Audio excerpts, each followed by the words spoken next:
आ रहा है कि आप क्या चाहते हैं। वही चाहता हूँ जो उस लेटर में लिखा था। रूही बेटा,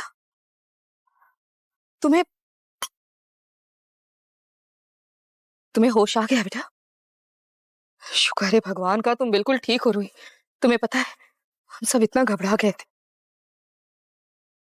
रूही क्या हुआ बेटा? तुम रो क्यों रही हो? हाँ, क्या है ये? तलाक के पेपर्स? और इस पे तो नाहर के साइन भी है। इसका मतलब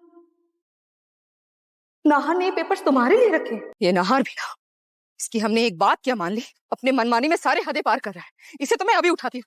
इस घर के प्रॉपर्टी से, घर से, कंपनी से इसको बेदखल करेंगे ना, अपने आप इसकी अकल ठिकाने लग जाएगी। मैं इसे अभी बताती हूँ। Mummy ji please, mummy ji please रुक जाइए। प्लीज आप नाहर जी से कुछ मत कहिए।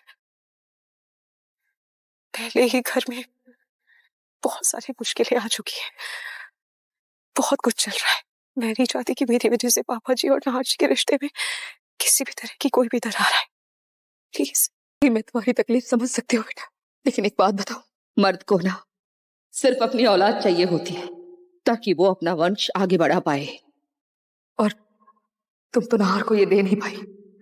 इसीलिए देखो ना, अपने औलाद को, अपने खून को अपने आंखों के सामने देखकर, औरत और उसके बच्चे को अपनी आंखों के सामने देखकर तुम्हारे आत्मसम्मान को भी ठेस पहुंचती होगी। जूही, जितनी बड़ी खुशी है तेरे लिए, उतनी ही बड़ी खुशी ये मेरे लिए भी है। मासी, मासी सबसे ज्यादा क्यों लगता है ना? बेटा, आपकी मासी आपसे बहुत प्यार करती है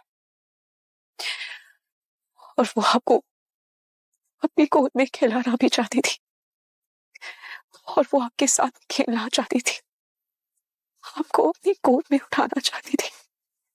पर हालात ऐसे हो गए कि वो आपके आने तक रुक नहीं पाएगी। हो सके तो आप अपनी मासी को माफ कर देना, पर अब एक बात हमेशा याद रखना कि आप हमेशा अपनी मासी के दिल में रहोगे। रूही, रूही, रूही। मैंने तलाक के पेपर छुपाकर एडॉप्शन पेपर और रूही की चिट्ठी नाहर के सामने रख दी है। अब इन दोनों की दूरियां कभी कम नहीं होगी। रूही, रूही। सब कुछ आप पर कुर्बान कर दी थी, लेकिन जिन कागजों पर आप मेरे दस्तखत चाहते हैं वो मैं न कर सकती। मैं मर कर भी उन पर अपना नाम नहीं लिख पाऊंगी। आपको अपने लिए हर फैसला लेने